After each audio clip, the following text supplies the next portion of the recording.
And yeah, we're ready to start now. So we finally got Bikram on Zoom. So we have Bikram's talk finally on Zoom. So over to Alpa. Hi, good evening, everybody. And it's really a great pleasure to introduce a dear friend of mine, Bikram Grewal. Most of you know him personally or may have had a book or two of his. He's an expert birder, a maverick, and a very engaging raconteur. I think one can give Bikram the credit of unshackling this holy cow of ornithology from the stodgy establishment. And birding has become so much accessible to all of us thanks to what he's done.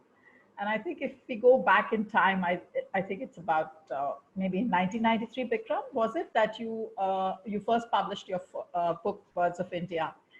And here was Bikram, the so-called unlettered young person in the academic world of natural history who just kind of shattered the glass ceiling. And while his book was panned in India, it got glowing reviews outside. And you know what? It sold 2.5 lakh copies in 4 editions. And of course, it's been followed by an update and so on. And then there's been no looking back for him. And not only has he co-authored scores of books since then, but he's also the protagonist of a cartoon book by Rohan Chakrabarti. So I think without much ado, let me just let Bikram, who is such a wonderful raconteur, take us through this whole story about what are the birds we need to see before we die. So I'm very intrigued about those special birds that he thinks about. And over to you, Bikram.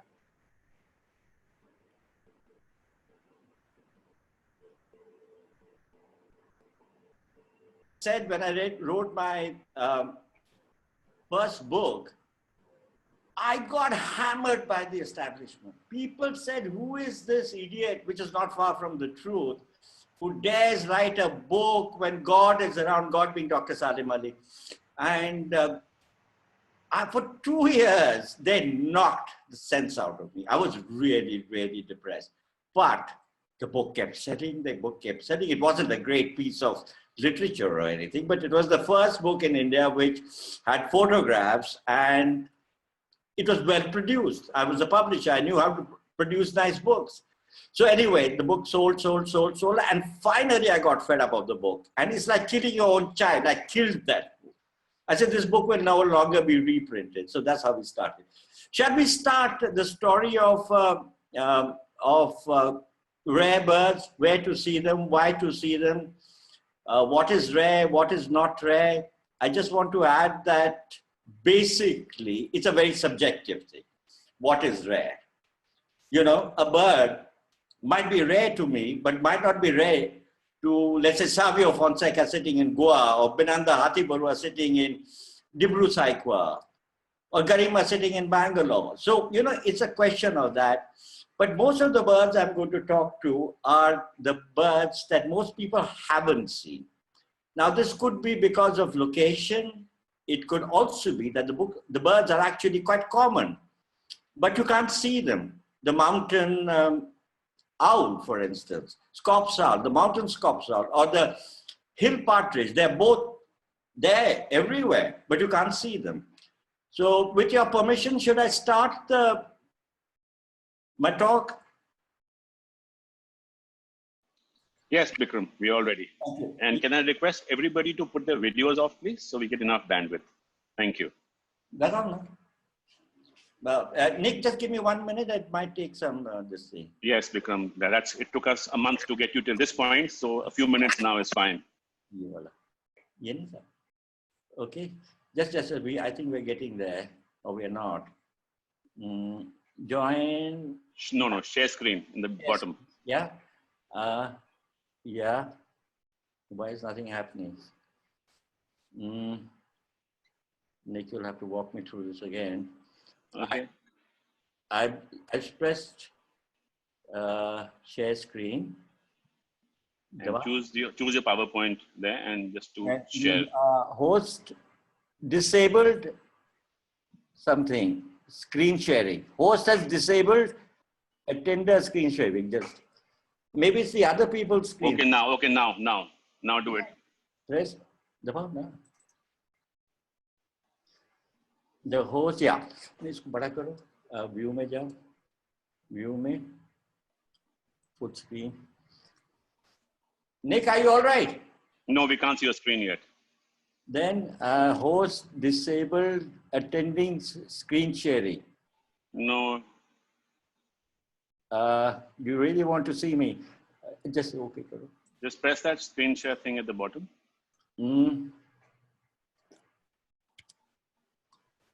What should I press? There's a screen share thing at the bottom. Yeah, I can see you now, but you can't see my. No, that's because you have. Yeah, now we can see. Now choose the one which you want to share with us. I can see your desktop now. And press share. Press share on the right bottom. Share कहाँ है? हाँ share करो. हाँ. अच्छा देखो करो. बड़ा करो. Yes, perfect. इसको करो. Sorry, I'm very sorry about this, but I'm so bad at these things. Yeah, Great. Nick? Yeah, we're on. Okay, here we go. Okay, here we go. Well, you know, at the turn of the century, we thought we had lost 4 birds. One of which was the pink-headed duck, and one of which was the Himalayan quail, which was earlier known as the mountain quail. Himalayan quail, almost 150, 170 years since we haven't seen it. Very few specimens, 7 specimens. Almost every month I get a phone call from somebody, "Ji, maine to quail dekh liya hai." And when I say picture dikhao, they say, "Wo camera to gadi mein reh gaya." So it still hasn't been rediscovered. It was seen very close to where I live in Dehradun, above me. And the pink-headed duck was last seen by C.M. Inglis in 1936 when he shot a specimen. It possibly existed in some private collections overseas. There's a photograph, they say taken by Salim Ali of some in 1944. The other 2 birds, Jordan's courser and the forest outlet, we'll talk about them later, were discovered. Wonderful. But along with losing birds, we also have good news. We discovered the Bougainvillea chikla in Eagle's Nest. Ramanna found it, and with great graciousness named it after the Bugan tribe who inhabit that area. How a bird could be overlooked in these days is quite amazing, but the fact that it was found and we shouldn't lose it again, and because it's located in a very small area in Eagle's Nest. But fingers crossed, we'll now move on a little further. You know, the Siberian crane hasn't been exterminated in the world. It just stopped coming to Bharatpur. The numbers get dwindling. I personally have seen up to 40 Siberian crane, but that was many years back. And in 2000, it went bye-bye. And it's not going to come back because that, you know, from where it used to come, that population has gone. It's available in Eastern China, but I think we have lost it forever. We talked about the Jordan's courser, which Bharat Bhushan discovered, I think in 1896 or something, I can't remember the exact date. Found in a very small place in Kadapa. I went to see it, I couldn't find it. I got chased by bears instead, and it hasn't been seen recently. I just had a chat with Bharat Bhushan yesterday, and he said that it's there. You just have to go out and look for it. But as you know, what the current dispensation's attitude towards wildlife is, there's a lot of disturbance, and I suspect that we might have lost it again, and this time for good. Forest owlet story, all of you know. Pam Rasmussen rediscovered it. It was a wonderful thing, and now we are finding places from other places, Tansa, and other places that we are seeing, but still it's highly critical, and I hope we don't lose it. If we don't watch out, the black-necked crane in India will go. In Ladakh, where it is found, there's so much disturbance by the army. I'm not saying that's being shot, but there are dogs, there are horses trampling on the eggs. And this is a big, big warning that if we don't watch it, this will join this rather dubious list. Wonderful things, partridges. I love partridges. I love partridges. You know, we'd never heard of mountain bamboo partridge. But if you go to Konoma and Nagaland, like Ramki, Sumet and I did, it was all over the place. The Chinese francolin seen in parts of Manipur, not really in the purview of Indian birders, but it's there. It's one of the rarest birds. And like the common hill partridge, I said, you know, we can hear it. It's lovely call, mournful whistle. It's more heard than seen, but it's there, and some fabulous photographs exist. The chestnut-breasted partridge, these are all names. You know, people don't even know that we have 20 plus partridges in this country. Photographed recently by Guru Raj. Unfortunately, most of this stuff, like the rest of my talk, is from the Northeast. Not because I was born in the Northeast, but because, you know, geologically it's akin to the Indo-Burmese areas. Fabulous birding, but under great threat. Rufous-throated partridge and the white-cheeked partridge. I've seen the rufous-throated partridge. I have not seen the white-cheeked partridge, but the CC partridge that you see on the bottom left is a partridge that you find in Pakistan. It's never been seen in India, so it is seen, not uncommon in Pakistan. I went to Pakistan, unfortunately, to look for this bird, but I couldn't see it. I love game birds, you know. Game birds are fabulous. The Himalayan snowcock, which is locally known as Ramchakor, the Tibetan snowcock, numbers of chakor, which is still common, are going, but is going down. The Sri Lanka spurfowl, some of you go to Sri Lanka, is one of the great birds that you must see. But I'll talk about the Manipur bush crane. There hasn't been, in the last 40 years or 50 years, an authentic sighting of the Manipur bush crane. There were two reports, one from Manas and one from Nagaland in recent years, but both of them were not backed up by photographs. And you know, in today's date, nobody's willing to accept. I hope what they saw was the correct bird, so that gives us hope that it still might exist. But like I said, for 50 years, nobody has authentically seen the bird, and certainly no photographs exist of this bird anywhere, ever. My favorite birds, the Tragopans. The Tragopans are brilliantly colored birds. There are 5 Tragopans in the world. Only one, which is the Cabot's Tragopan, is not found in India. We'll talk about all 4 a little bit. The Western Tragopan, I think, is the most difficult to see. It's a Western Himalayan bird. Going up from Himachal Pradesh all the way to the Karakorums in Pakistan. I made 2 trips to see it. One trip to the Great Himalayan National Park is the best place to see it. One trip, we just heard a call. Mark and Jilly were with me. Bitu, we were 3 of us together. We just heard a call. The next trip I made, I saw a blob of red disappear in the distance. Not seen it, but like I said, the Great Himalayan National Park, it's a hard trek, but you could see it. The Blythe's Tragopan, I think, may be the most difficult. We saw one captive one being released in Nagaland. Zuluke in Nagaland is one of the best places to see it. Very, very secretive, very little known. As you know, that there is a great tradition of hunting in the Northeast for the meat trade, and this is one of the prime places to see it. The Blythe's Tragopan, I think, may be the most difficult. We saw one captive one being released in Nagaland. Zuluke in Nagaland is one of the best places to see it. Very, very secretive, very little known. As you know, that there is a great tradition of hunting targets for the meat trade.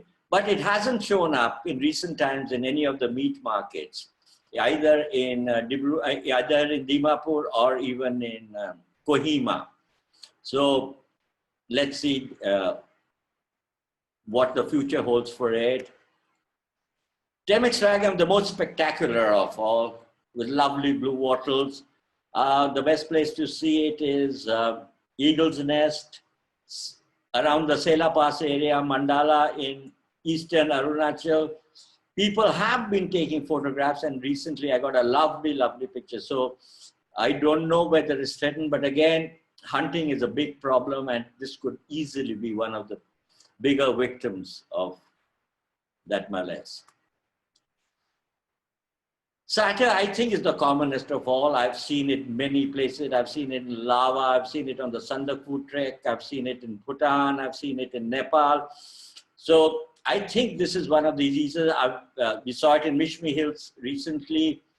Another spectacular, but because they are game birds, they're good eating, and they fall prey to the hunter's gun and hunter's bows.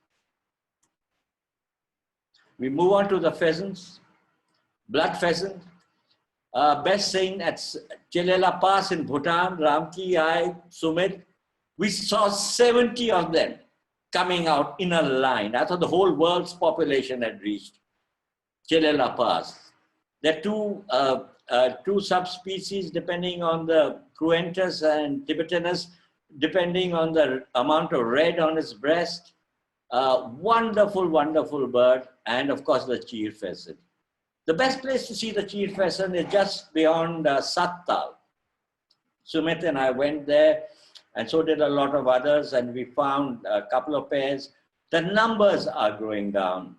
In fact, Sumit and I once went to their breeding center in Sarahan and also near Dakshai, and it was empty. Numbers are coming down, loss of habitat, too many tourists, but it still remains one of the most wonderful birds, named after Velayach, who was a botanist with the botanical garden in Calcutta. So a botanist has a bird named after him. This is what bird watching was all about in those days. Mrs. Hume's pheasant,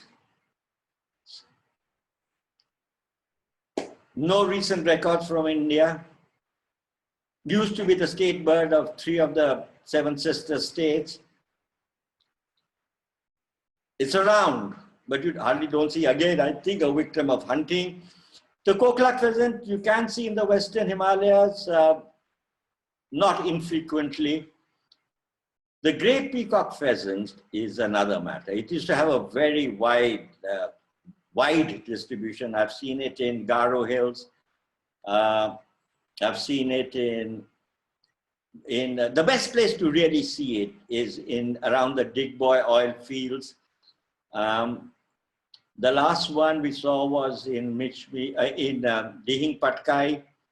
Again, a very secretive bird, difficult to circumvent, but that's what birding is all about.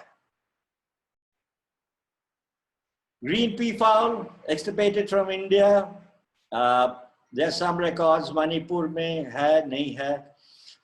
But there used to be a large population in Bihar, but that's gone. And there has been no recent, when I mean in the last 10, 15 years, records from India. White-eared pheasant, Tibetan-eared pheasant, not seen. I don't know what the status is outside of India, but certainly in India, they haven't been seen for a couple of decades. The Sclater's monal, the common Himalayan monal is quite common all the way along the Himalayas. You can see it in Chopta in large numbers. We have seen it in Bhutan. But the Sclater's monal is a strange monal. Very, very limited distribution in Arunachal. In fact, there are 2 subspecies based on the amount of white in the tail. One is Arunachalensis. The best place to see them used to be Mayodhya Pass and Mishmi Hills. If you reach the pass before sunrise and waited there, you would see them. Sumit and I saw a pair there. And unfortunately, Mayodhya Pass, at the pass itself, the army has set up base with electric generator. Dhabas have opened around the pass. And in my last 4 trips to Mishmi to Mayodhya, not a sight or even a sound from them. So it's so tragic when, you know, human come. Now the armies, you know, you can't say anything to the army. It's very, very sad. And while people have been seeing it, the frequency has gone down tremendously. But an amazing bird named after P.L. Sclater, this is truly one of the other places you can see it. But I'm just saying that where the places I've seen it or what I think are some of the best places to see it. Swans are very amazing, you know. In Indian temple iconography, there's so many swans. But swans don't exist in India. Did they exist in India 400 years back? Saraswati's Vahan is a swan. So since 1911, there were no records of swan till one pair turned up 3 years back in Pong Dam and as quickly disappeared. So I often wonder, where did our artists, our sculptors get the inspiration in a bird that doesn't exist in India now? Did they exist there? They are migratory birds. They were always migratory to India. So this is a, you know, kind of question I've always asked myself. After the Pong Dam sighting, there hasn't been any sighting. Greater white-fronted goose, lesser white-fronted goose turn up vagrant. There have been records of bean goose. We saw one in Harike. Bill Harvey was with us. He picked it up like that. There are records of bean goose from Dibru-Saikwa almost every other year. And a red-breasted goose turned up on the floodplains of the Ganges. And it stayed there for a few days and disappeared. But that was a vagrant, probably lost his way, teamed up with other geese coming into India. But this is what makes bird watching so exciting. Marble duck, again another vagrant. Seen it in Harike, in Gurgaon, in Sultanpur, Greater Scope, see it. And the Mandarin duck, which is one of the most spectacular ducks of all time. Turns up in the northeast. In Bhutan, it turns up. Long-tailed duck, I've seen in this amazing wetland called Gojaldoba near Siliguri. It always turns up with something, like the Ajahn Band near Dehradun. It's always something new turns up. Penduline tate, black-necked grebe. So these are some of the interesting ducks that I'm talking about. The Bear's Pochard, we saw it in February last year in Dibru-Saikwa. It's very, very difficult to make out. Many pictures were taken and then finally we settled for Bear's Pochard. But that is one of the places that you can see. The Sundar teal, Andaman teal, Sipi Ghat, you go there, you will see it. They call it the Andaman teal, some people call it Sundar. But these are unusual ducks, which is what is so exciting about all of them. Wide-headed duck, Smew in Gojaldoba, golden eye turned up in Okla. And the white-winged duck, which has the dubious distinction of being India's rarest duck. Down to about 400 birds, if that. Best seen in Nameri. It's a forest duck. Lives in the deep forest, in pools in deep forest. You have to be very, very careful. There's a site near Dibrugarh where a pair still lives. But like I said, the rarest resident duck in India. Our government, in all its wisdom, has decided to convert Dibru Saikwa, Dihing Patkai into coal mining. They've opened it up for coal mining. Dihing Patkai is 600 square miles of pure forest, the last of the true rainforest. And they have now declared it open for mining. Advertisements are out. Illegal mining has started. So you are going to lose what, in my opinion, humble, that you are losing the world's, certainly India's finest birding spot. If I start telling you the kind of birds that we have seen there, you won't believe it.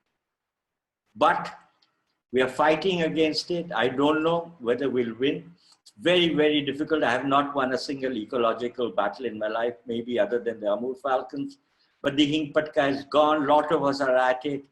But you know, let's see, I'll leave it at that. Black-necked grebe turns up in Okla. Horned grebe turned up in the wetland near Corbett a couple of years back. I went to see it with some Swedish birders. Red-necked grebe is more rarer, but not unknown. But the masked finfoot is probably one of the most interesting birds. In my childhood in Assam, I remember seeing them in small ponds and forests. But there hasn't been an authentic record. When I say authentic, backed up with photographs, in India. Sumit and I have spent our lives trying to look for it in Sundarbans, which incidentally in very bad state. My boat and my house have both been flattened by the cyclone day before. But we went to, finfoot was found in the Sundarbans, and we spent years looking for it. And we paid people, we had other people going and look for it. Strangely, if you cross the border into Bangladesh, it is much, much easier to see. It's a strange bird, it's a standalone bird, monotypic. But one day I hope it'll turn up. Like I said, as far as my memory serves me, there hasn't been a sighting of the masked finfoot. Woodpeckers, lovely birds, bay woodpecker, great bird of the northeast. We saw it in Sikkim. Stripe-breasted. You know, somebody came up with a photograph of the stripe-breasted woodpecker from Kaziranga. And I've been to Kaziranga so many times, but once Sumit and I went together with Bittu, and we managed to photograph, and it turned out to be pale-headed woodpecker, photographed by Ramki in Nagaland. Very, very rare. It's a bamboo woodpecker. And the Syn woodpecker. The Syn woodpecker was last seen in 1940 in Firozpur, of all places. And we all took it to be a woodpecker that was found only in Pakistan till about 2 years back. Somebody sent me photographs from the border of Pakistan in the Jaisalmer area where they had photographed. Quite rightly or wrongly, they didn't disclose the place, but it has been in the last 3 or 4 years. The white-browed picolet, smallest of woodpeckers, confined to the northeast, unlike his congener, the spotted speckled picolet, which has a large distribution. But it's one of the most charming little birds. I mean, like a sparrow, miners. So woodpeckers are wonderful. You often hear them pecking away in wood and bark, but it's rather difficult to see some of them. I have never really had a good look at the pale-headed woodpecker, though I've seen flashes of it, and I'm really jealous of Ramki because he took a photograph. Blue-eared kingfisher, large distribution. We see it from Goa all the way up to the northeast. So while it's rare, it's a forest thing. The ruddy kingfisher is a brilliant bird seen mostly in the monsoons, again in the northeast. Sundarbans is a very good place to see it. Large woodpecker and quite brilliant. Nameri is another place. Bit of a mystery bird. The brown-winged kingfisher is along the eastern coast from Sundarbans down to Orissa, down to Chilika, and of course, the Oriental Dwarf, or ODK, as it's known, is a favorite among all the photographers. And during the monsoons, our Facebooks are completely filled with this wonderful little bird. But let me tell you, there is an eastern subspecies which is found in the northeast, which is quite unlike the one that we get photographs of. It's more like the ones we get in southeast. And I have seen it only once in the Hingpatkai. I would suggest, or I would recommend that photographers who chase this particular subspecies should go down and try and get the other one at all. It's quite substantially different, but a wonderful, wonderful bird nonetheless. Clyde's kingfisher till recently was never photographed in India. Jenny photographed it. Then my friend Bhanu Singh photographed it, all in the northeast. And now one or two more pictures have started to emerge. Shashank Dalvi very, very kindly showed me one, the only one I've seen while we were going to Eagle's Nest. You know, he has an instinct. I think he thinks like a cat or something like that. He stopped at a river. I said, get off the jeep. We got off, and there it was, far off. And that's the only sighting I've got. It looks exactly like a common kingfisher, but twice the size. So I would recommend that people keep it out. I mean, keep a keen eye out of it. It's one of the rarest kingfishers. And like I said, till recently, no photographs existed in this country. Narcondam hornbill, known from only one island in the Andaman Seas. The other three, rufous-necked, wreath, and the brown, are again northeast birds. Eagle's Nest is very good for rufous neck and the wreath. Wreath is more easier to see than the rufous neck. And the brown hornbill I have only known from the Hingpatkai, which, like I said, is going to be now a coal mine. And we went looking for it, Ramki and I. We found several of them. Ramki made me walk for 4 hours without water to see this bird in Namdapa. And he said it's only 10 minutes away. I've never forgiven him for it. 8 hours later, without water, I came and collapsed. This was in a place called Mea near Namdapa, but it was a great sighting. It's one of the few communal roosters.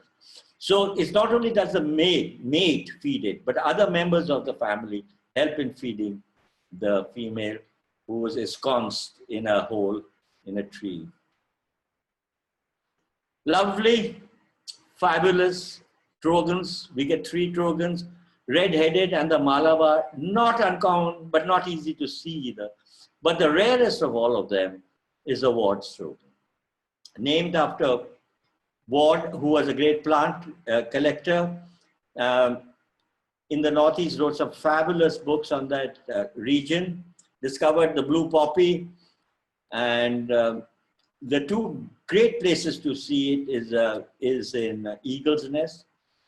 Bhut Kholoya, I think, is the name of the area. It lives in misty forests. It's spectacular. And in Mishmi Hills.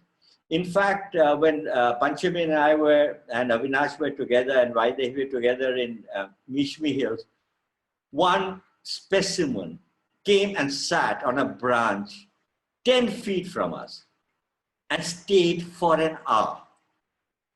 Strangely, the story doesn't end there. When Panchami showed the photograph to Pam Rasmussen, Pam turned around and said, this is a hermaphrodite bird. How, why, I do not know. But I will request Panchami to post that picture of the supposedly hermaphrodite, but it sat there. It sat there for an hour. We sat down, we were tired of the bird, but kept sitting, sometimes facing us, sometimes. But this is one of the great sightings of my life. And I've seen them, like I said, in both Mishmi and in Eagle's Nest. And as soon as the COVID is over, you should all head there. all these birds, emerald cuckoo, violet cuckoo, Hodgson's hawk cuckoo, chestnut wing cuckoo, and a host of other birds, we saw in the space of 1 hour in Delhibird. We saw many more. But the Hodgson's hawk cuckoo, violet cuckoo, emerald cuckoo, and we saw about 6 chestnut wing. But sooner than you think, this will be a large coal mine. Andaman cuckoo, Andaman, I'm just showing you some Andaman ones, Andaman cuckoo, the beach thickney, found only in the Andamans, Nicobar megapod, amazing bird, white-breasted wood swallow. These are all birds of the islands. And all these, again, of the island birds, other than the Derby and Lord Derby's parakeet, was never seen in India. Till people started going to Wallong, which is the easternmost district. And people found 5 birds there, which were in India, but nobody had seen them because nobody had caught them. And the Derby parakeet is one of them. And the other are alliances, of course, from Sri Lanka. You have the Nicobar, you have the long-tailed parakeet from the islands. Wonderful birds. And we have, as you know, several other varieties of owls. The eastern grass owl looks very much like the barn owl. And I'm sure a lot of you have seen it, even as close as Corbett. It's a grassland bird, so a lot of people can't see it. Unlike the barn owl, it doesn't come and sit on a windowsill. It's a grass owl. So all the barn owls that you're seeing in the grasslands of Dikala are probably eastern, now being sighted in Manipur very well. There used to be one in Bhubaneswar Zoo, but it's gone. Some people said it was a barn owl. The mountain hawk owl, one of the most irritating species in my life. It calls all night. It's like a ventriloquist quality to it.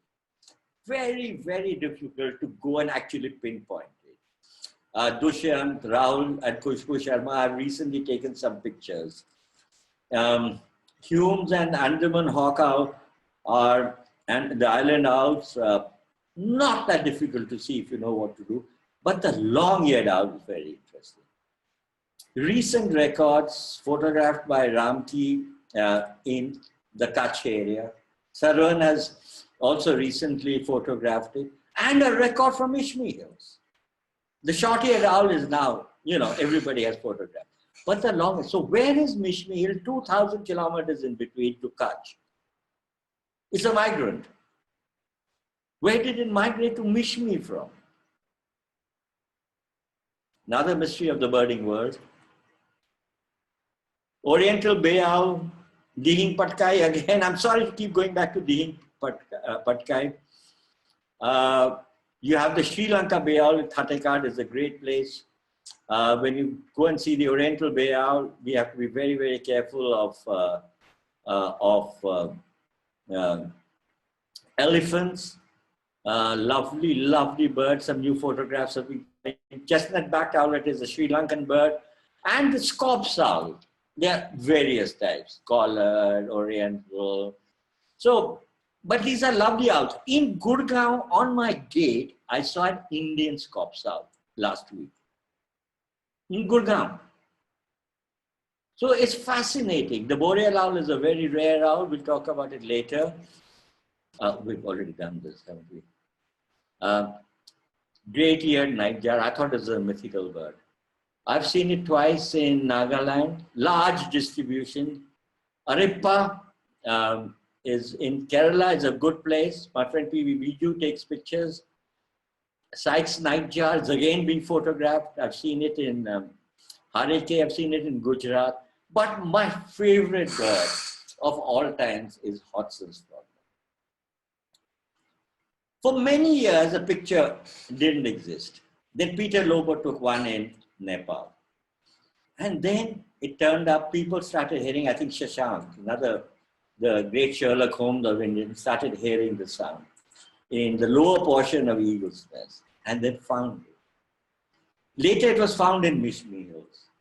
And there's a wonderful sighting that Panchami, Avinash and I did in Mishmi Hills, where it came and sat about 10 feet away from us. It was so close that these guys with the big lenses had to go back to get a full frame of the thing. They had to recede into the darkness. And of course, a very good area for bamboo pit vipers. So taking life in their own hands, they went in and it was with us for an hour. The other strange thing about the Hodgson's frogmouth is that 95% of the pictures that I have seen, or maybe even 99, are always of the females. I have yet to see a picture of a male Hodgson's frogmouth. And I look at 10,000 pictures because I use them for my books. I have till yet not come across a male Hodgson's frogmouth photograph.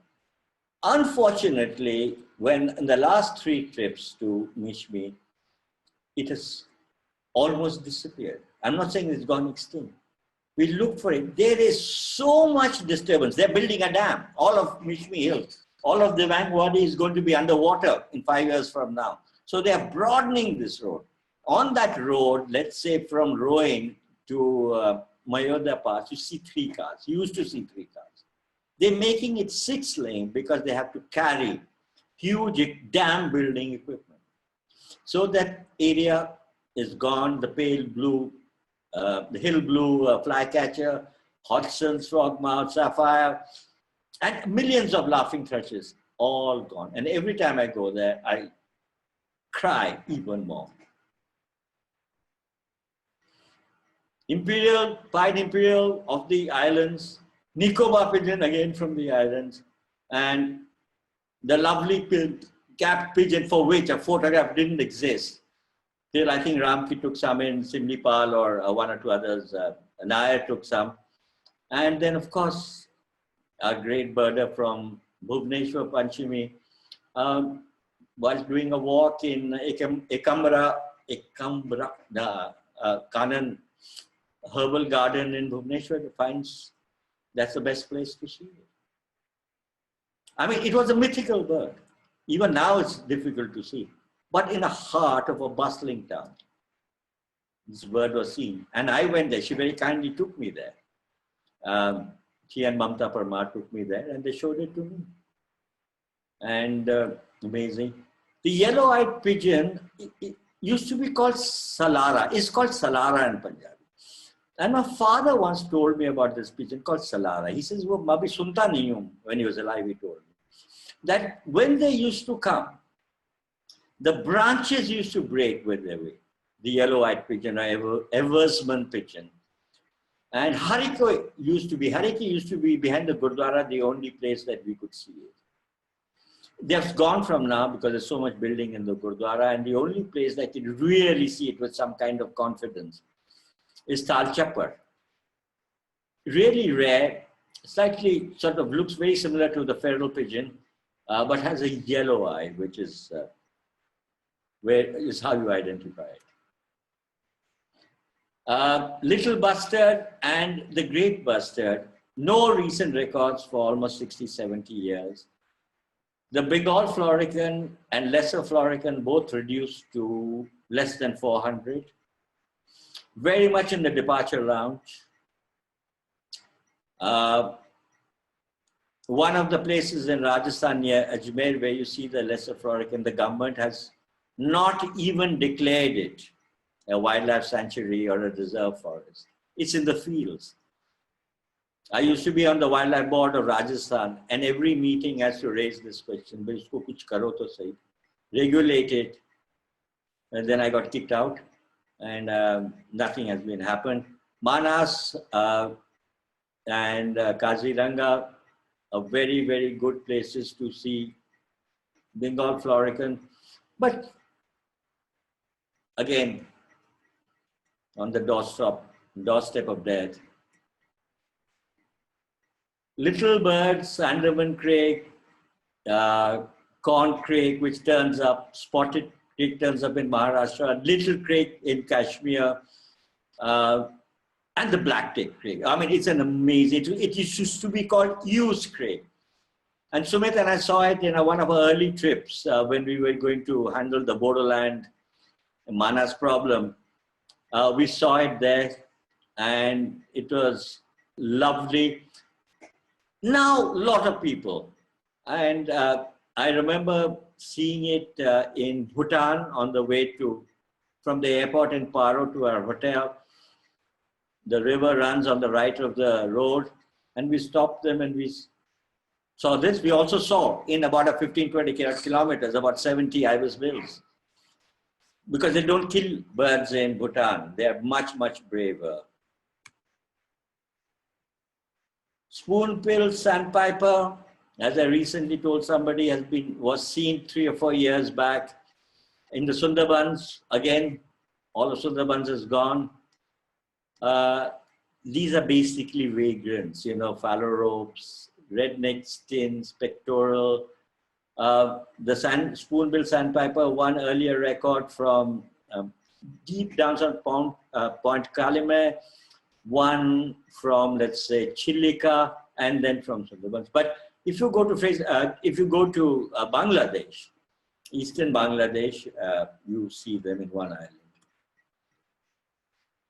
Nordman's green shank, now called green-legged green shank, has possibly the rarest wader in the world, long-billed dowitcher, and a broadbill sandpiper, because their records run from Gurgaon by Bill Harvey and other people I've been seeing from Maharashtra and all.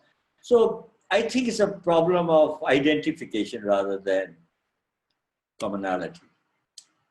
Sociable Lapwing, we used to see them in Bharatpur all the time. And they've gone.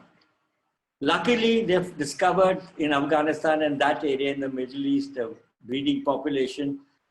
But one of the wonderful birds, ibisbill, one pair turns up in Corbett every year, but again, it's the high Himalayas, mountain, fast-flowing, snow-fed streams that have it. Cream-colored courser, desert bird, lovely. The Desert National Park is a very good place to see it. There are other places as well. Solitary snipe, wonderful bird of the high Himalayas. It's a snipe that lives in high altitudes. I don't know how people make out the difference between jack snipe and swinhoe snipe and wood snipe, but there are people who are better than me. And there have been sightings of jack snipe and wood snipe around the Delhi region. Swinhoe snipe in the heart of Calcutta. In the heart of Calcutta, there is a pond which has 10,000 lesser whistling duck. It also has swinhoe snipe. Named after Robert Swinhoe, the great naturalist from Calcutta. It's, I don't know how to differentiate between them, but others do, and that's good enough. Spotted sandgrouse, Pallas's sandgrouse, black-bellied sandgrouse. Again, sandgrouse, which are very, very difficult to see. The black-bellied and the spotted have recently been photographed. I saw as the Liechtensteins, I think. Nick will let you know. Pallas's. Tibetan, if you go to Tibet, you can see it. But sandgrouse, wonderful. They wet their chests in water and carry water for their babies, maybe 40 kilometers away. Unfortunately, a great hunting bird. I mean, it's a game bird. So they used to be killed, and now they're trapped in the thousands for meat. And, we Indians just don't know how to respect wildlife. But vultures, all of you know what happened to vultures. Diclofenac story, so I'm not going to go into it. Some people say that they're making a very, very painful recovery. Yes, I see them when I go to Madhya Pradesh and other things. But those hordes of vultures that we used to see have all gone. lammergeier. You see, some of the hill vultures, because they didn't use diclofenac, weren't so badly affected, like the lammergeiers. But the ones that were in the plains, and there are other reasons for decline of, milking methods have changed. There aren't very many dead bodies around for them to feed on, of carcasses of cattle. So there is a variety of things. Wonderful Chinese sparrowhawk, Japanese arrow, both seen. The Japanese hawk was, I think, photographed by Sumit. The Chinese sparrowhawk, Andamans has been, and of course, Amur falcon is under no way uncommon. But they used to kill 25 of them a day, 25,000 of them a day in a 15-day period when it went through Nagaland on its way to South Africa. This is the only conservation story. Unfortunately, everybody took the credit for it, but the true credit went to only one person, Bano Haralu, a friend of mine from Nagaland. She did all the work. Everybody, I won't even name the individuals or the organizations, everybody said, we did it. They did nothing. But it's a sight. If you go to Doyang during the migration, 10, 15,000 birds in the sky at the same time. It's one of the greatest. I was there last year during the migration. I mean, unbelievable. And very pretty bird too. Lesser kettle, vagrant, saker, Jordan's baza. People, it has a large distance, pops up everywhere, pops up in Hyderabad, Bengal, North Bengal. But never in large quantities or this thing. The pied falcon, I hadn't seen it till about 4 years back. And I would always miss it. And people would come back from Ding Patkai and said, we saw 6 of them, and I would curse. And finally, in Ding Patkai, one bird came and perched on top of in a bare tree, had a good look at it. The next day we went to look for brown hornbills. We found another one. So when God gives, one God gives with an open hand, and when he doesn't give, he doesn't. Malayan night heron, strange, found in the west of the country, Goa, found in the east of the country, Dibru Saitwa. But the Chinese pond heron is only found in the northeast, and you can't make out the difference between a normal pond heron and a Chinese pond heron till it gets its breeding colors. White-bellied heron, one place near Bhutan and Nabdapa, possibly the rarest heron in the world. I've seen it once, and the great billed heron is a vagrant, and the Goliath heron is to turn up. It's to turn up in Sundarbans quite a bit. The adjutant stocks, 50% of the world's population lives in the garbage dump in Guwahati. 50%. It's a horrible sight because it's a garbage dump. And the scavengers, both human scavengers and bird scavengers. It's very difficult to see west of Guwahati. You do see some as you go east towards Kaziranga and all that. But 50% of the world's population, 500 left. The lesser adjutant, about 5,000 left. But has a larger, goes down as far as Sundarbans. But one of the great threatened birds is the adjutant stock. Not a pretty sight, both the location and the bird, but it's a great scavenger. Pittas, lovely birds. The 3 pittas that look alike. The blue-winged pitta, known from one record in India in the Narcondam Islands a couple of years back. That's the only sighting in India. The mangrove pitta was thought to be a Bangladesh bird, according to Pam Rasmussen's first edition. We had seen it in Sumit, I and others, Sujan, we had seen it in Sundarbans. And now it's wonderfully photographed in Odisha, in Chilika. The blue nape pitta, eastern bird, Panbadi next to Kaziranga was a great place to see it. Nagaland, I've seen it a dozen times. But the blue pitta is a very funny story. I had thought that this bird is gone. 40 years, no photograph. So I rather grandly and foolishly declared, I think that it is extinct. And nobody questioned me. 5 years later, going through a film made by my friend on wildlife trade, I see a dead blue pitta in the Dimapur food market. So I said, God, this is alive. I mean, it's gone from India. It's quite, I mean, it's not uncommon in Southeast Asia. So in India, it's still there. Then Priya Singh very kindly sent me a photograph of one that she had camera trapped in Manipur. And now a few photographs have started emerging. So it's there. But if you want to see a pitta in India, blue pitta is the one. Amazing bird, such a pretty thing. Himalayan cutia, white-browed babbler, of course, is not that uncommon. You have now two of them, Himalayan shrike babbler and black shrike babbler, and they name changes, green shrike babbler. Black-headed shrike babbler is a largish bird, only confined to the northeast. Lava and other places are quite good places to see it. Now we're getting into the interesting stuff. Another bird loved by everybody is the long-tailed broadbill. Sattal, great place to see it. Northeast, great place to see it. Fire-tailed Myzorn is a standalone bird. I think it's the prettiest bird in India. Very, very difficult to see. It's a sap sucker, but it can turn up anywhere. And I leave it to Ramki to tell how he photographed it. It's not something that you can say in public, but he went behind a tree and found one just 3 inches away from him.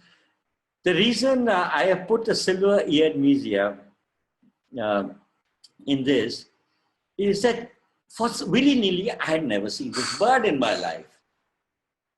And I went to Eagle's Nest with Shashank Dalvi, and I told Shashank, "Mere ko ya silver-eared Mysia dikha de." And you know what he turned around and said? That common bird, I don't even point it out to my friends. I send the cook with them, with the khake le aao silver-eared. I waited 40 years. So where in some cases the birds are common, some they're not common, it's one of the most spectacularly colored birds. I mean, it is lovely. It might be common in those parts, but I've waited for 40 years to see it. Collared tree pie, Andaman tree pie, white-bellied tree pie are the great tree pies. Collared tree pie is a North Indian bird. Andaman is Andaman, white-browed is South Indian. And of course, I've added the Sri Lanka blue magpie. The only reason I've added green magpie is just to tell you a little story about it, that if you find it dead or it dies in you, or you keep it in a cage, almost in the next couple of hours, it turns blue in color. Nobody's figured out why. Now lots of photographs, I mean, Corbett and all that area, right up till north is one of the most spectacular birds of all time. But it's a magpie, great destroyer of other birds' nests, but a fun bird. The choughs, both the yellow-billed and the alpine or the red-billed, high altitude, you can see them in high altitude areas, well above 8,000–9,000 feet. I mean, it has a large, this thing. The raven, which is a national bird of Bhutan. You have the Punjab raven, you have the northern raven, and the carrion crow, jackdaw, and hooded crow are Kashmir birds. You have to go to Kashmir to see them. Wonderful birds. The raven twice the size of a jungle crow. Wonderful birds and very, very intelligent birds. Minivets. You have the ashy minivet, and you also have the swinghorse minivet. While the swinghorse minivet, which looks very similar to the ashy minivet, is restricted, they're all vagrants. Haven't really been reported outside of East India, which includes Calcutta. The ashy minivet has a tendency of turning up everywhere. Rohan Chakravarti, the cartoonist, saw one near my house in Dehradun. But the great chain short-billed are restricted to the northeast, both wonderful birds. The rosy minivet is seen in the North India during summer, and the white-bedded minivet, not uncommon, but not common either. But they are wonderful birds, and now, of course, they're split it into orange and other things. But the short-billed and great-chinned is what you should look out for, along with ashy and swinhoes. Thrushes.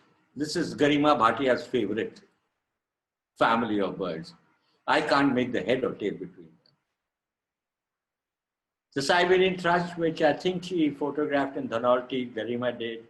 Spot-wing, long-billed. I mean, they all look alike. And only the most sort of assiduous of birders would sit down and see the difference. They're all probably laughing at me while I say this. But they're a wonderful group and large distribution along the Himalayas. The Turkish thrushes, quite amazing.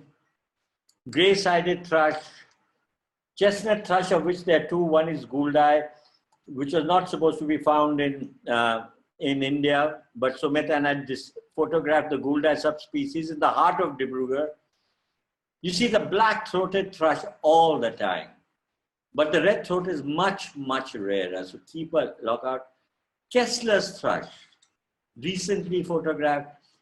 A lovely photograph of black-breasted thrush by Manjula Mathur, who sent it to me. And now Vinanda sent me a recording of Norman's thrush, Norman I. And so these birds we never thought, I mean, Kessler's thrush was found in Bhutan and all, but now they've been seen here. The reason is not that they're coming to India, because there are more people like yourselves with cameras, with binoculars, who are coming up and coming out with the most amazing discoveries, changing all the old-fashioned maps, and as it ought to be, and more power to you. Song thrush, Per, Underland, me and Bill saw one in Harike. High-browed thrush, amazing. Ramki and Sumit photographed the first high-browed thrush in India in a place called Benru in Nagaland. Within 2 minutes of our photographing and slapping ourselves on the back, the bird fell at her feet. And out of the undergrowth came a 3 or 4 year old Naga boy with a caterpillar. And he had shot a bird that had never been, killed a bird that had never been photographed before. But strangely, one individual high-browed thrush turns up in Calcutta every winter on the lawns of the Rabindra Sarovar or one of these places every year. It's amazing how it's a bird, it's the wings. Rufus ventriprinia, swamprinia, first considered the same. It was thought that Rufus ventriprinia was only found in Harike. And I went to Harike, lot of us went to Harike, we found out. But Suresh Sharma always told me, I must give it to him. Ye alag-alag Punjab mein milta hai. And now for the last 1 year, photographs are coming up. Arpit Deomarari told me that he was driving back and in 5 different locations he found the Rufus ventriprinia. They split it into swamprinia, again, northeast, Dibru Saikwa. It makes you work pretty hard to find it. It's a matter of luck. The bristled grass bird, rather mystery bird, it turns up, disappears. And the Rufus rumped grass birds, grey crowned prinia, one of the rarest prinias, Sattal is a good place to see it. Rufus and prinia, northeast bird. So these are what we call LBJs. A lot of people do not pay attention to it. But the prinia, swamp prinia, and the Rufus ventriprinia are certainly very, very rare. Wonderful birds. Gould shortwing. I saw my first Gould shortwing last year after having looked for it for 40 years. Ramki took a picture and he used to make me jealous. He used to keep posting the picture to me every other day. Rusty-bellied shortwing, we saw in Lava, lesser shortwing Nagaland, white-brown shortwing Nagaland. And so the Northeast is about the only places that you can actually see some of these short wings. There are some, they used to be called short wings in South India, they changed the names. Lovely, lovely birds, and gold short wing will remain my favorite, not only because it's such a pretty bird, which is the last short wing as well. Sturishka's bush chat, sometimes called white-browed bush chat. White-tailed robin that used to be found only in lava, but people are taking, it's a lovely lava in West Bengal. Jordan's bush chat, I don't want to remind Sumit of Jordan's bush chat. We tracked through swamp for the entire day to go and photograph the Jordan's bush chat in Dibru Saikwa caught. That Benu, I'll never forgive him for it. Hodson's red star, white-winged red star, rare, but I won't say the rarest of all. The white-browed bush chat is so rare that nobody's ever found a nest of it. My two favorite birds, green kokwa, purple kokwa, again northeast, Dihing Patkai, Mishmi, best places to see them. It again took me several decades to see them. But as I've been going back more and more frequently, you see it. There is a record, I must say, of Bittu and myself. I've seen 5 of them in Corbett National Park along the Tikala grassland. Nobody believed us because it's so much out of range. But we saw 5 of them while walking. Those days you could walk. I'm talking about the mid-80s. And there was this tree, bare tree with 5 birds we couldn't recognize. And we took some poor pictures, and then we went back, and then of course it was decided that it was the purple kokwa. Some people call it kochua, some people call it kokwa. I personally think it's kokwa, but it's immaterial. Wheat ears, now they're finding new wheat ears. I love the white-crowned forktail. It's only found in the Northeast. It's a huge bird. Dihing Patkai, again. It's again another forktail I saw quite late in life. And so Jan very kindly showed it to me once when we went somewhere. And that was the first time. So subsequently I've seen it. So it really is one of the 4 or 5 forktails that you see. And you must see it before you die. Collared myna, purple-backed myna, gold-crested myna, found amazingly in Namdapa. Garima gave me a picture of this. She has pictures of everything. Such a lovely bird. The others are, some of them are from the islands as well. But the gold-crested myna is one bird I haven't seen. And I must see it before COVID gets to me. Nuthatches and the spotted creeper. Again, best place to see Thal Chapar. I was on the board of, the government board for Thal Chapar. And I was going to visit Pune just to look at some things that he wanted to talk about.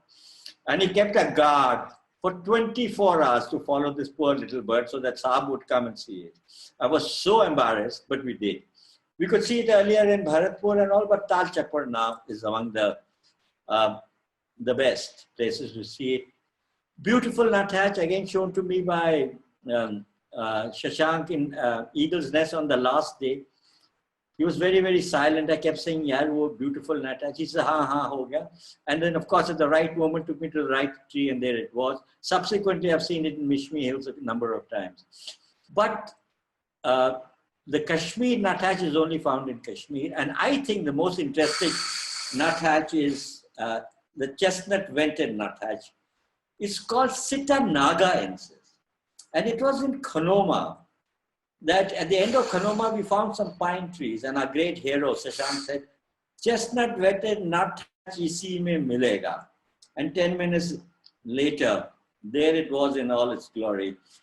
I would say the rarest of the nuthatches, though they are found further south in Manipur and Manipur and Mizoram as well, I'm told.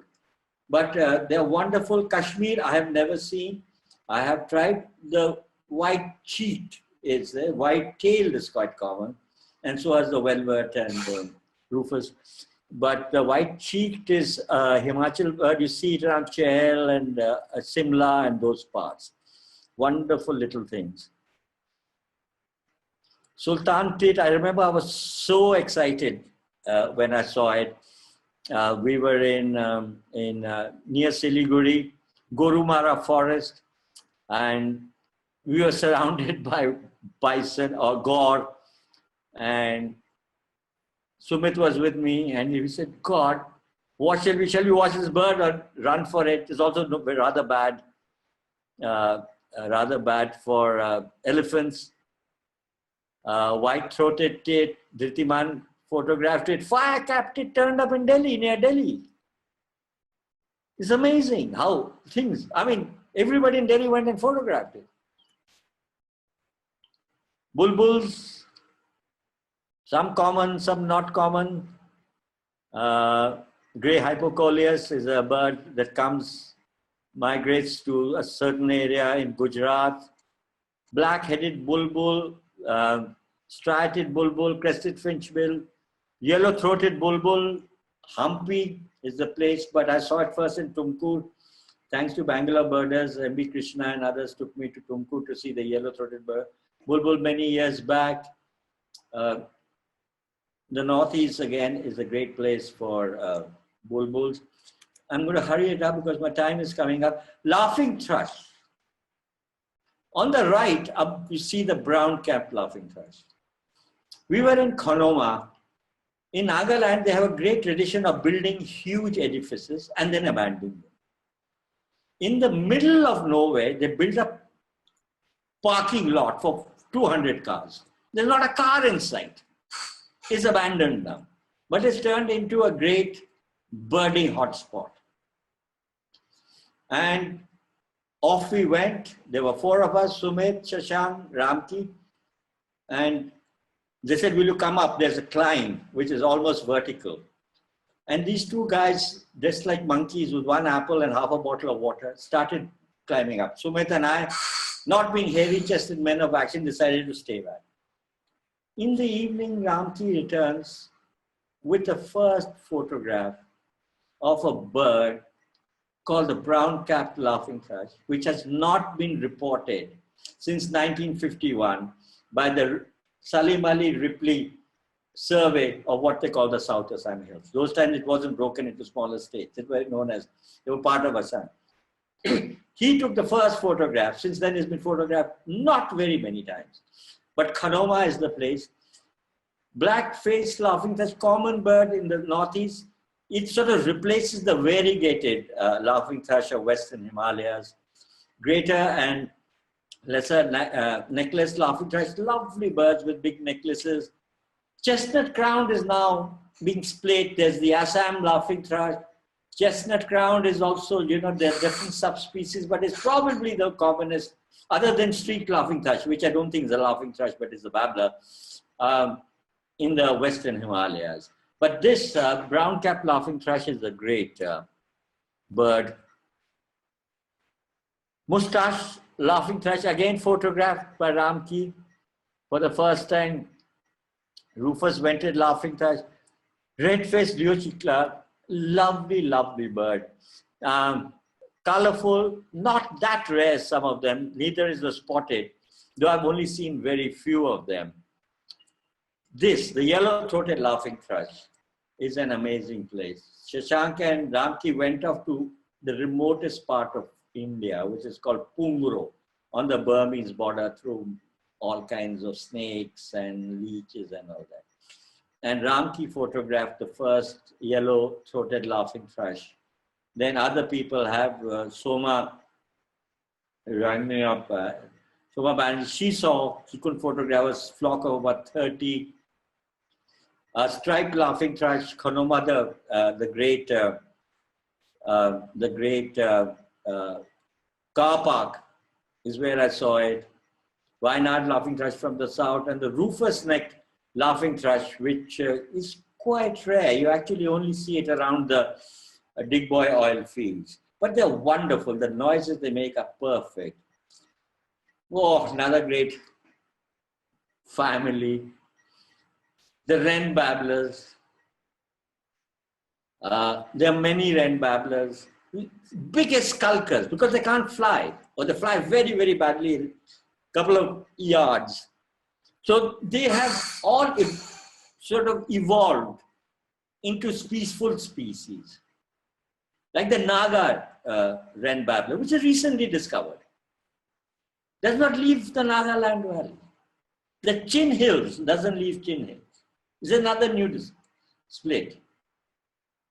So very, very difficult to see, and you must congratulate yourself if you manage to photograph one.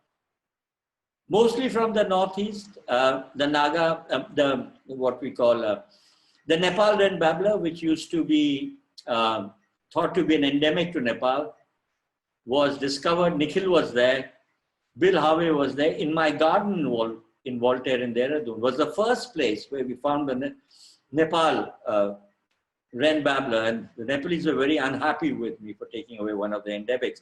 But it's an overlooked bird. It's been seen in other parts. It's been seen in Sattal and other places. And I have 5 breeding pairs. You're welcome to come and see them anytime. And so, but they're small.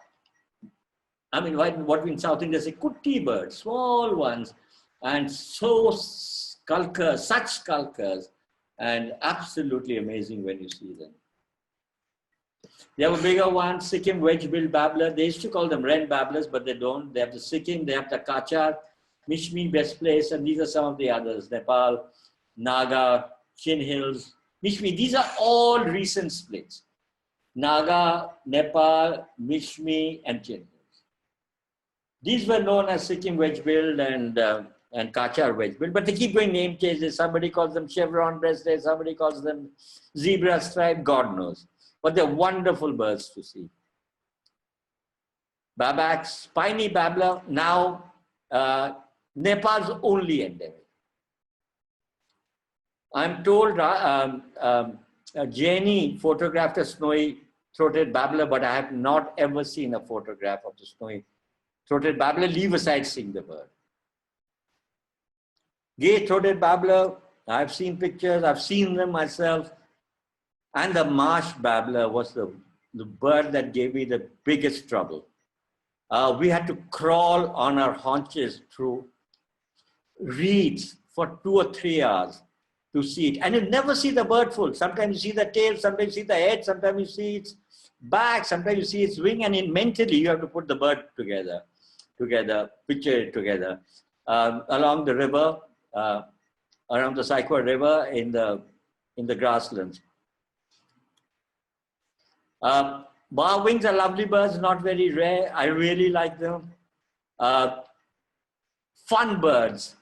And in the northeast, in certain parts, it's not. What is the only place I've seen Rufous-backed Sibia is in Eagle's Nest, and I've not seen it anywhere again.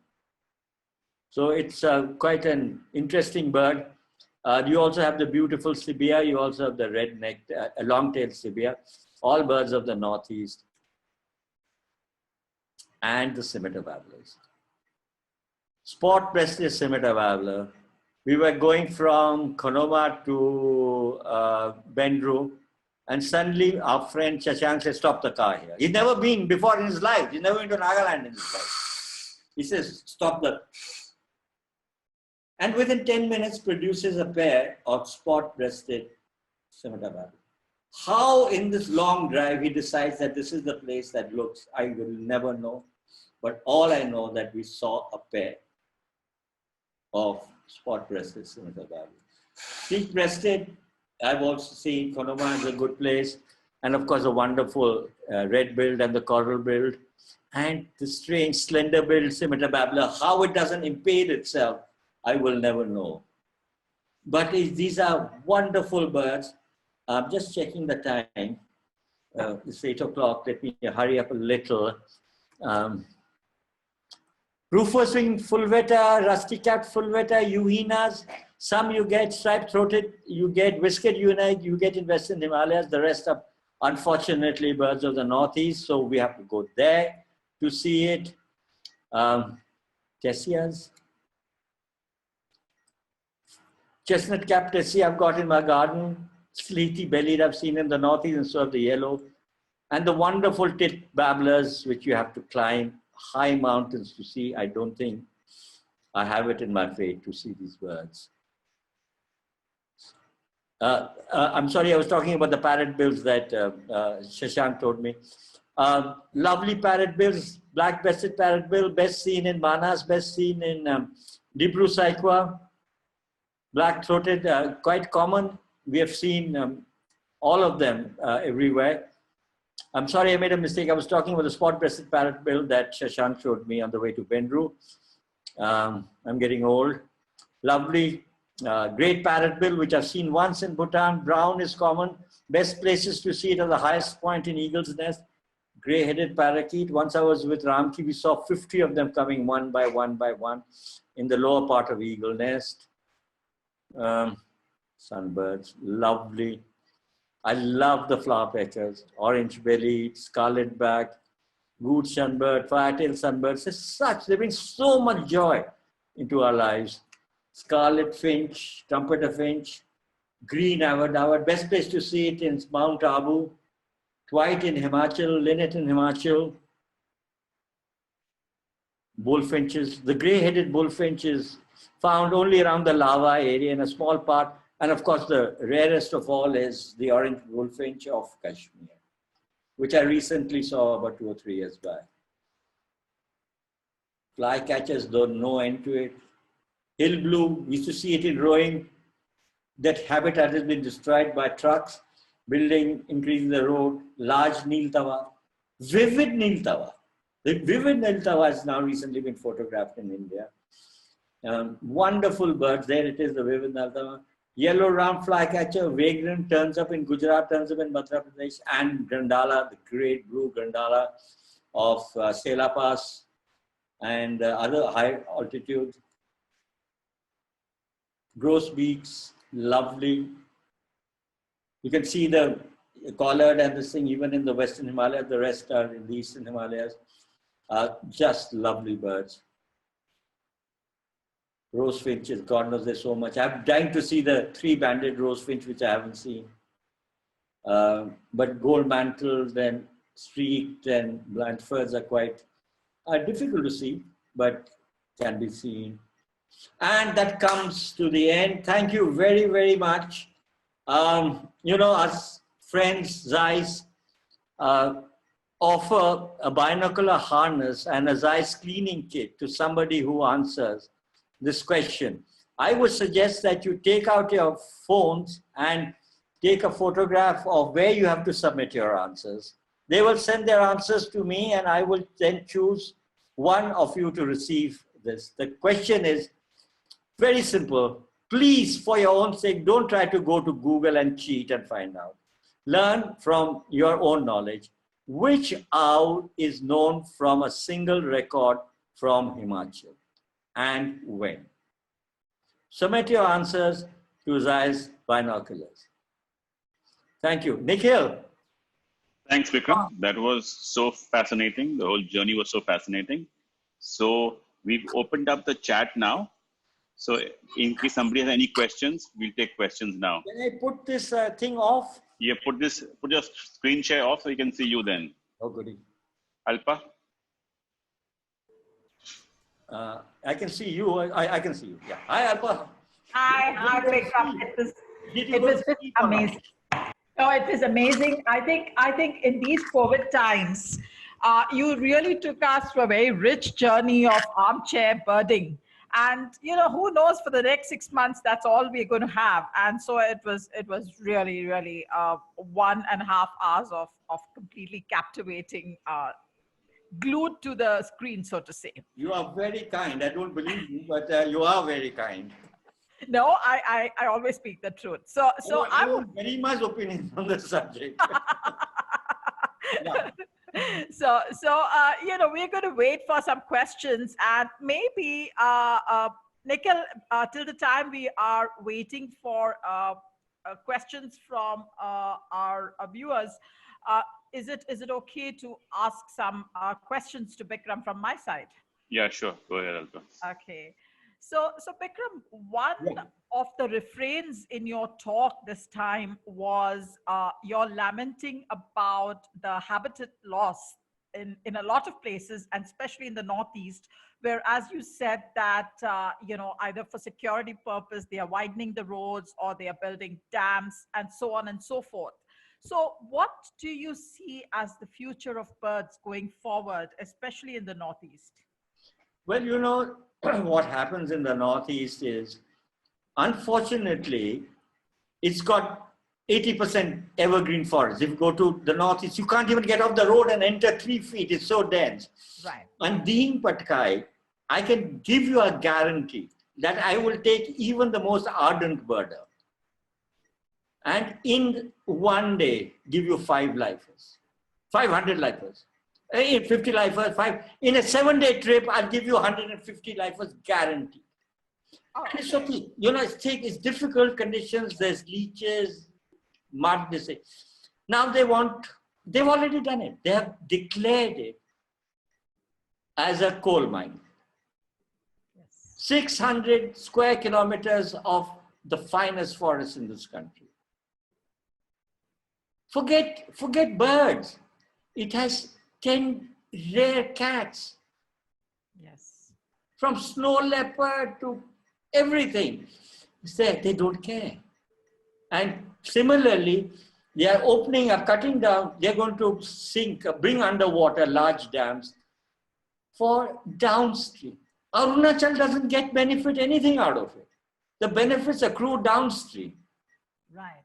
There was, and it's hardly any population, there was a vocal students group which they calculatedly destroyed. So there is nothing. These are COVID times, you pass any bill you want. They've done that. They've done it with Devang Valley upstream. They've done it with the. We are all trying. I mean, you pick up the Facebook, everybody's trying to get signatures and all. I can tell you that is, it's not good news at all.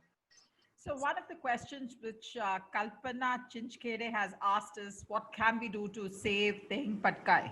So your answer is... It's a very difficult question. It's not an easy answer.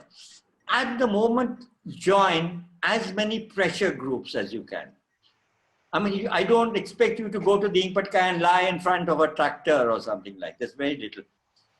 We have to pressurize the powers that be. And the only way that you can do it is to join groups. Ramki's leading one, other people, my son leading one. We should all come together and sit and put the truth in front of our environment minister.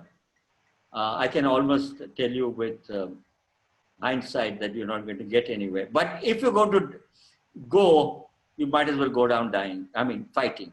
Right.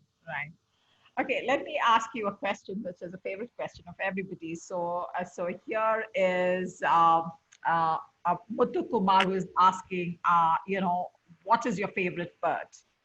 Or I think there's another person also who asked it. Well, Srirang Vaidya asked that question too.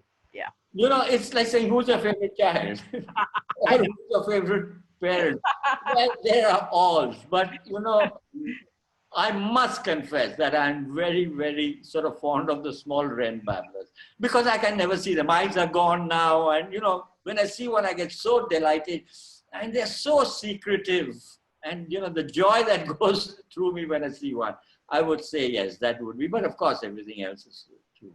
So would you be, there's a question Kripa Raman is asking. She's a journalist and she says, can Mr. Grewal go with a group and make a presentation to some ministers? Would you be ready to do that? Would I be ready to? To make a presentation to some ministers. Oh, I will. If somebody can organize with me, I will drop everything and come and do it. Yeah, you have all the information, both of the biodiversity and how important it is.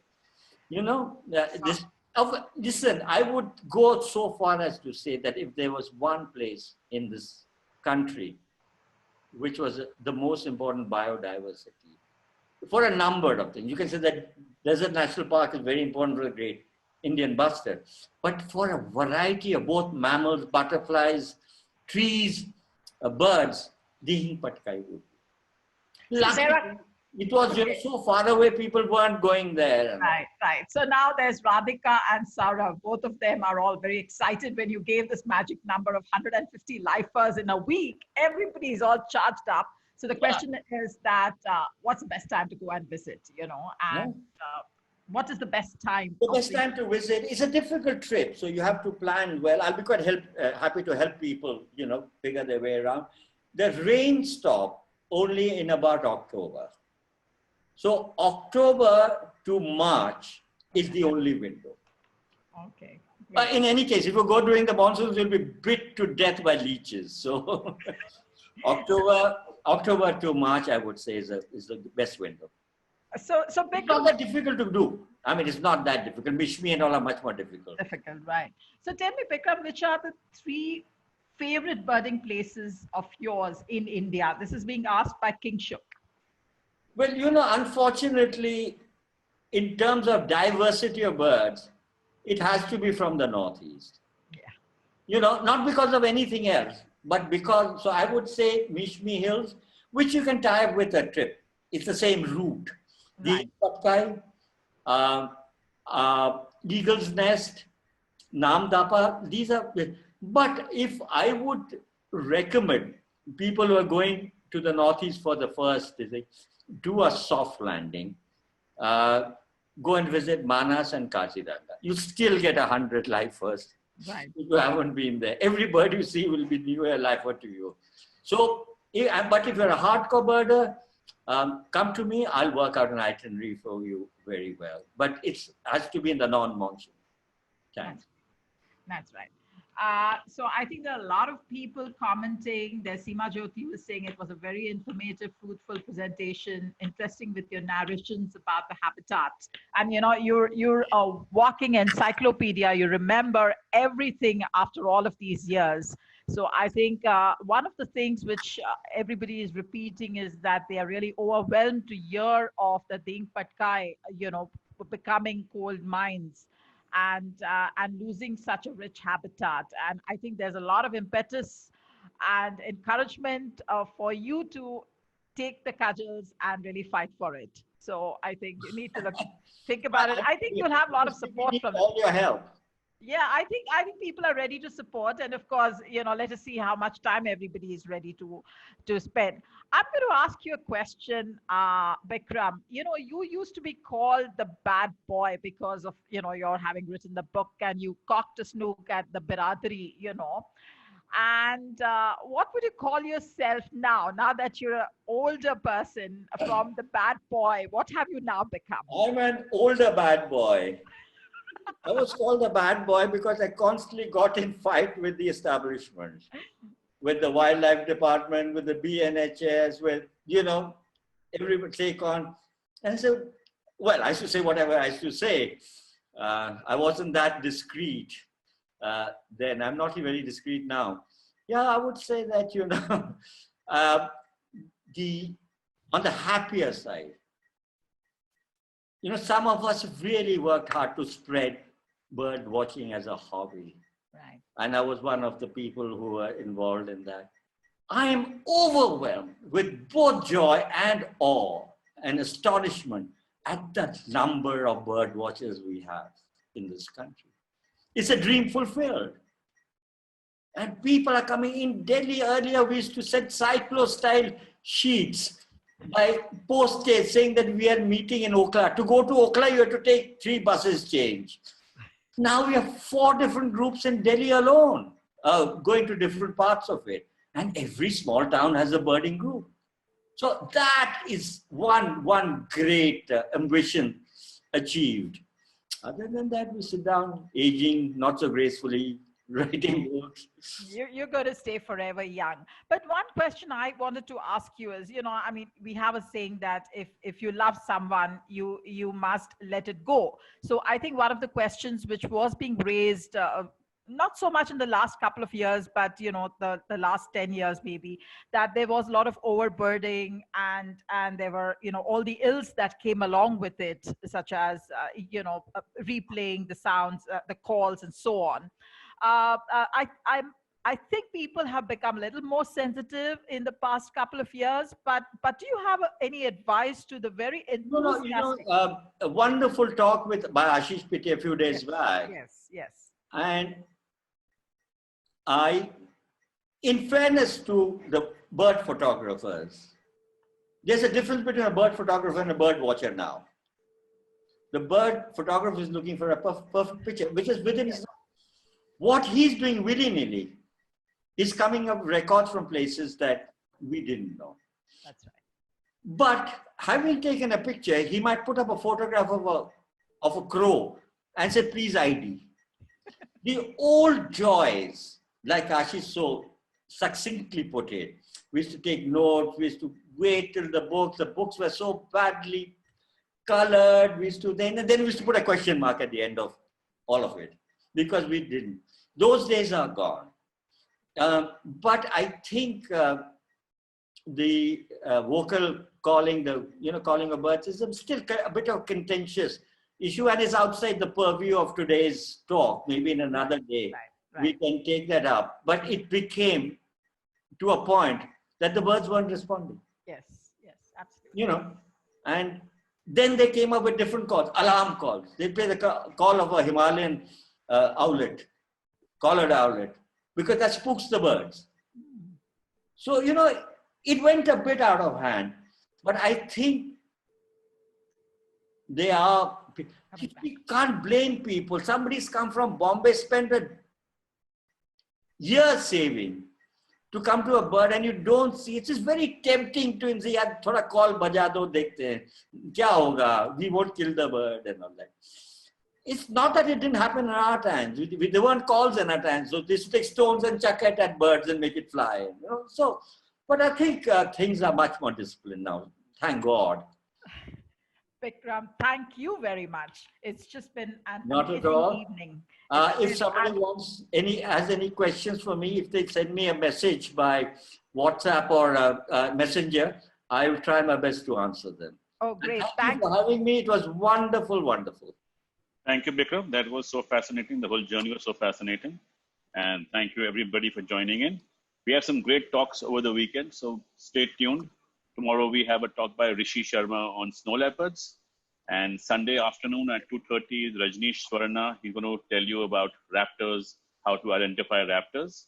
And at 5 o'clock on Sunday, we have Carol Kinskip talking about her first trip to India in 1977, how she came to India and how she birded around India in 1977.